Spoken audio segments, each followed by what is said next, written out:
Literature, a body of written work, the name has traditionally been applied to those imaginative works of poetry and prose, distinguished by the intention of their authors and the perceived aesthetic excellence of their execution.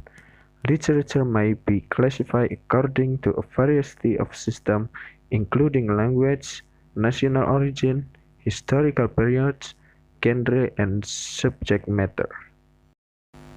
The function of literature in society. 2. 1. To educate the people. Literature teaches people on existing social, political, and economic systems. 2. To express people culture. Literature, like language, is an element of culture. It expresses people's life and culture they have from one generation to another. 3. To entertain people. Literature as an art form gives those entertainment that appeal to human lives and evoke pleasure to the readers. 4. To influence people in society. Literature is also designed to influence people by instilling in them two revolutionary ideas and different ways of thinking, especially those positive and sustainable ideas. 5. To develop language. Literature uses language.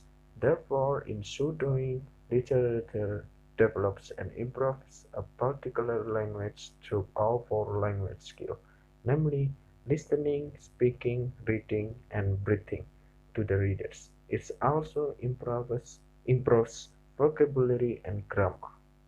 6. To liberate people. Literature also liberates people or awakens them from unfavorable conditions of life or bad treatments in society. 7. To criticize the society. Literature as a tool for awareness criticizes the society by pointing out the evils and the other injustice in the society. The genre of literature. 1. Poetry.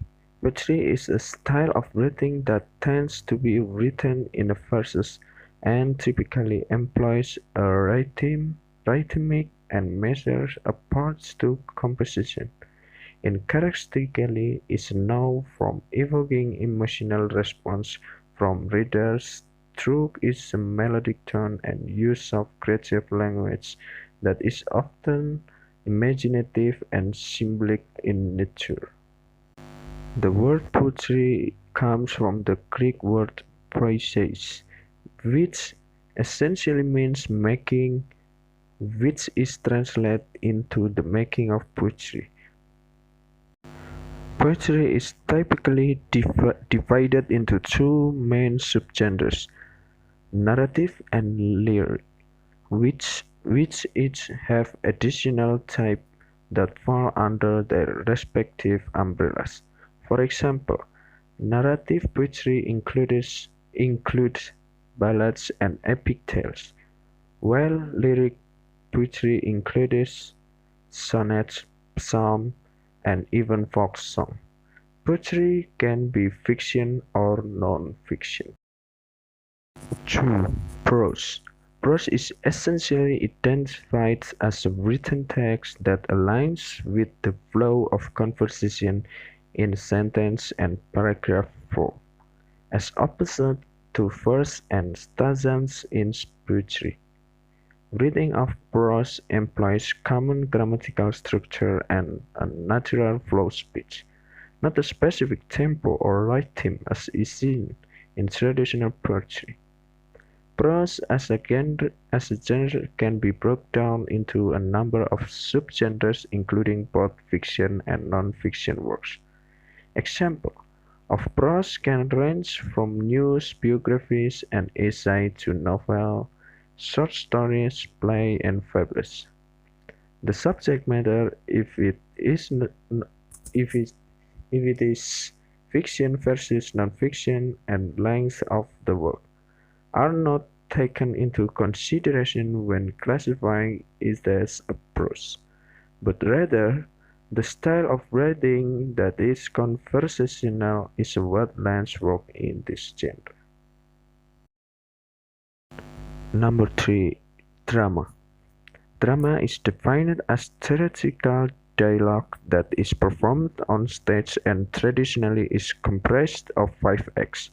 Is generally broken down into 4 subgenres, including comedy, melodrama, tragedy, and farce. In many cases, drama will actually overlap with poetry and prose, depending on the writing style of the author. Some dramatic pieces are written in poetic style, while others employ more casual reading style seen in prose, to better relate to the audience. Like both poetry and prose, dramas can be fiction or non-fiction, though most are fictional or inspired by real life, but not completely accurate.